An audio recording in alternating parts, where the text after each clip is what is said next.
اعوذ باللہ من الشیطان الرجیم بسم اللہ الرحمن الرحیم اللہم صلی علی محمد وآل محمد وعجل فرجہم وساہل مخرجہم۔ سرکار امام زمانہ علیہ السلام کے بارے میں بیان ہے ینابی المودت مستدرک علی الصحیحین، اور اس کے علاوہ مسند احمد بن حنبل کے حوالے سے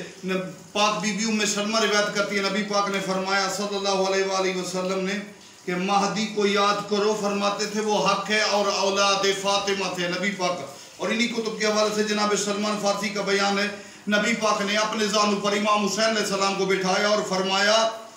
آنکھوں کا لبوں کا بوسہ لے کر فرماتے ہیں تم سردار ہو، سردار کے بیٹے ہو حسین، سردار کے بھائی مولا حسین سے پیار کریں، تم امام ہو، امام کے فرزند ہو، امام کے بھائی ہو، تم حجت خدا ہو، حجت خدا کے فرزند ہو، حجت خدا کے بھائی ہو،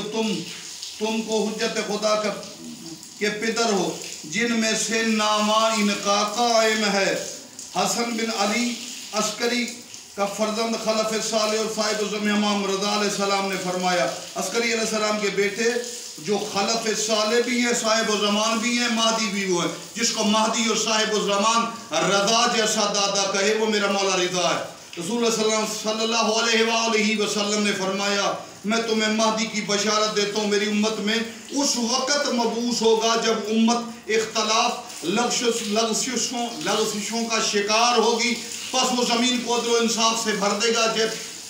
جس طرح وہ ظلم اور جور سے بری ہوگی۔ اہل آسمان اور اہل زمین اس سے راضی اور خوش ہوں گے۔ امام زمانہ سے زمین اور آسمان کی تمام مخلوقات کو خوشی اور راضی ہوں گے، کیونکہ امام کے آنے کے بعد تمام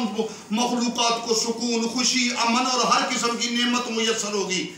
اور پوری کائنات میں حقانیت کا غلبہ اس وقت ہوگا جب عسکری کا لال اپنے قدموں سے ضمیر کو زینت بخش کے اسلام قرآن کو جوانی عطا کرے گا۔ اللہم عجل بلیک الفرج۔ والسلام علیکم۔